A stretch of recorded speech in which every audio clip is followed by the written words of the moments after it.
Tout pour investir, le match des valeurs. Nos deux experts réunis ce matin, c'est d'une part Xavier Milvaud, gérant de portefeuille chez Tiepolo. Bonjour Xavier. Bonjour Lorraine. Et puis Mathieu Serron, trader et fondateur de Galileo Trading, qui va zoomer sur Soitec. Bonjour Mathieu, on démarre avec vous. Parlez-nous de Soitec ce matin. Pour être transparent avec vous, j'ai eu un petit peu de mal à trouver, à faire ressortir une valeur dans le contexte actuel au vu de la grande confusion qui règne sur les marchés. Et ce que je vais mettre en valeur, indépendamment de l'aspect fondamental de la société, c'est l'intérêt spéculatif avec un ratio gain-risque qui me paraît intéressant.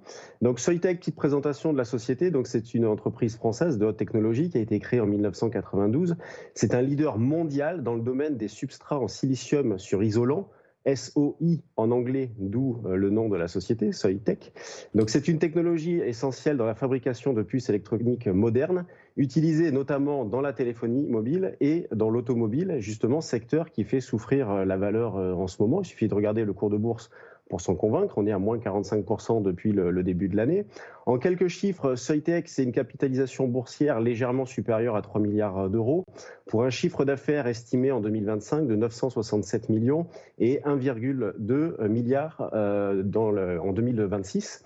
Donc c'est un leader mondial, je le disais, qui a comme client des géants, TSMC, le géant taïwanais, Samsung, également. Le positionnement de la société est également intéressant, avec des technologies de nouvelle génération qui sont au cœur des transitions numériques et énergétiques. Je pense notamment à la 5G, à l'Internet des objets, aux véhicules électriques.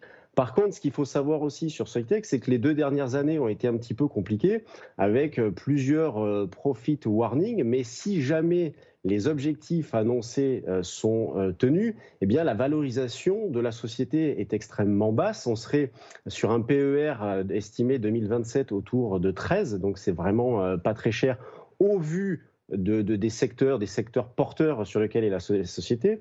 D'un point de vue graphique et technique, on arrive dans une zone, alors oui, même encore aujourd'hui, elle n'est pas très en forme, mais on arrive sur une zone support assez forte, vous voyez, autour de 80-85. Donc là, on est vraiment dans cette zone-là, avec un objectif possible vers 115-120, vous voyez, donc un potentiel d'appréciation de l'ordre de 40%. Et ce qu'il est possible de faire, si moi je retiens cette idée-là, c'est qu'on peut très bien acheter sur les niveaux de prix actuels et sortir immédiatement si on casse la zone des 80. Donc vous voyez, le potentiel de gain autour de 40 pour un potentiel de perte extrêmement faible avec éventuellement une sortie sous les 80 font de Soitec une opportunité avec un potentiel de gain intéressant et un risque de perte extrêmement faible.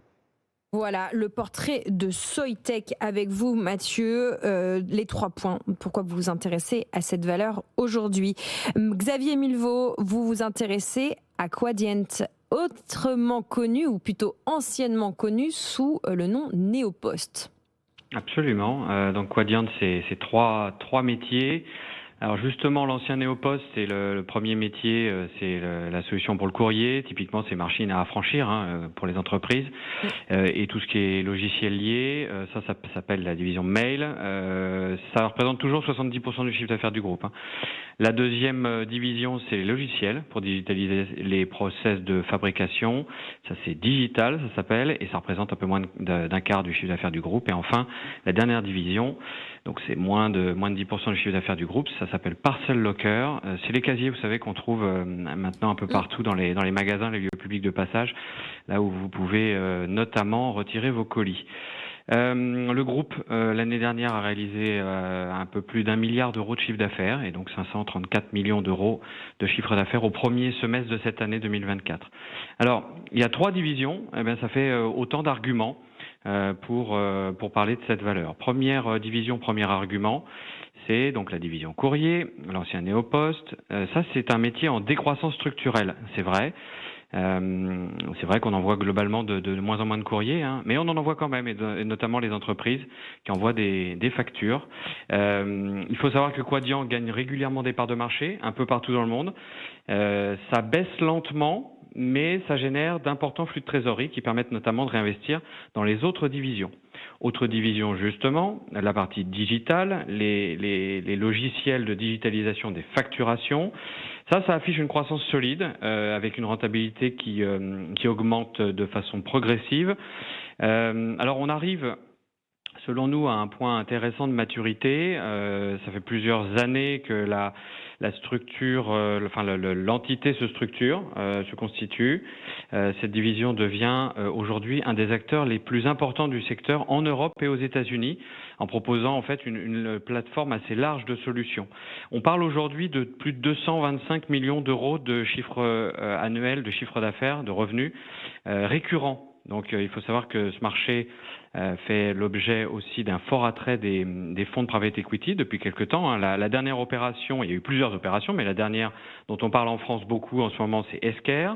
Et ça fait ressortir des valorisations élevées. Hein. Et rien que cette division devrait pouvoir valoir, alors maintenant ou dans très peu de temps, sans trop forcer, plus que tout le groupe dans sa valeur boursière actuelle. Et puis enfin, la troisième division, c'est les fameux casiers. Ça coûte évidemment pas mal d'argent à déployer dans plusieurs pays du monde, mais là aussi, Quadient dispose d'atouts intéressants.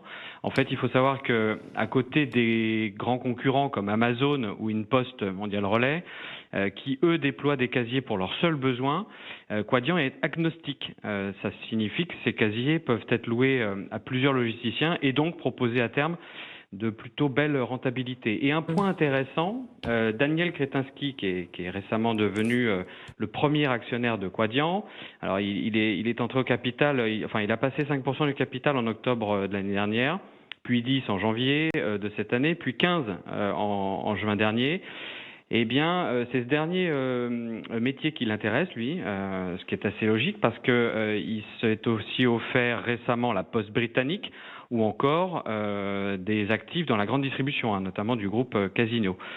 Bref, tout ça, malgré une histoire pas facile, le groupe se développe, crée de plus en plus de valeur et commence à susciter des convoitises. 72% de son chiffre d'affaires sont récurrents et ça devrait valoir pas mal d'argent. Donc un dossier probablement à considérer.